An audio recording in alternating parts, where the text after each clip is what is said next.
Hi and welcome. I'm the Reverend Dr. Cheryl Gaver, Presbyterian minister of 3 congregations in Eastern Ontario, and I'm also the questioning pastor. Today's question is, what about humor in the Bible? Well, that could lead you into what kind of humor are we talking about? So let me just show you a couple of examples. There are sort of puns.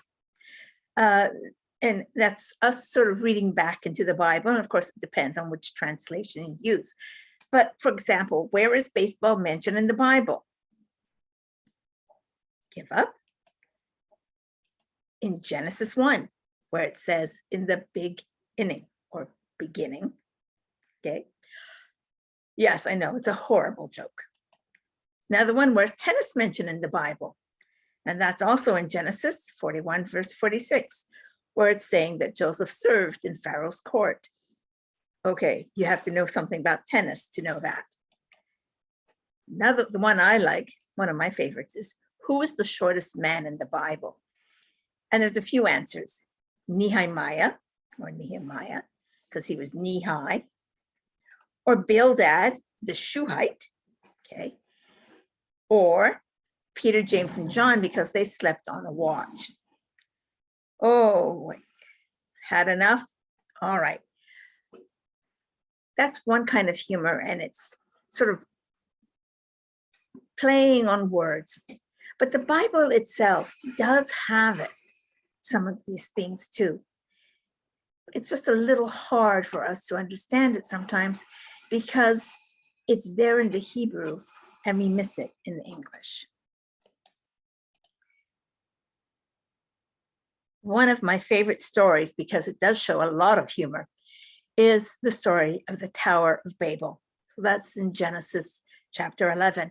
And it's talking about people building a tower to basically make a name for themselves, to reach up into the heavens. And so we generally think of this as some kind of ziggurat. So here's a couple of pictures of some ziggurats, what a ziggurat would look like. And you see sort of wide base and it gets narrower as it moves up. And then here is the ruins of a ziggurat. And but let's take a closer look at the Genesis passage. So in the first part, you have the people, and they speak all one language because this is a story about, we are all living in one part of the world and speaking one language, and yet by the time the Bible's being written, people are all over the world speaking many different languages. So the question is, how did these languages come about? And this is what the story is about. But you see, the people, it's come, let's make bricks. Come together, let's make something. Come together, let us build ourselves a city, the tower that reaches to the heavens. Okay, so they want to make a name for themselves, lest something bad happens. So there's a clue that something bad is happening, because you generally don't take precautions against something unless you've got things aren't quite right. But they want to build this tower to heavens. And what is God's response? He has to come down to the city to see what's going on. And then he says the same thing they're doing. Come, let us go down. So even though he's come down, he's sort of like he's up there saying, something's going on down there on earth. Let's go see what it is. And then, they're building a tower up to heavens. Well, let's go on down even more and actually confuse the languages. So everything they're afraid of comes to pass. The story has a lot to tell us. It's not just about the humor, but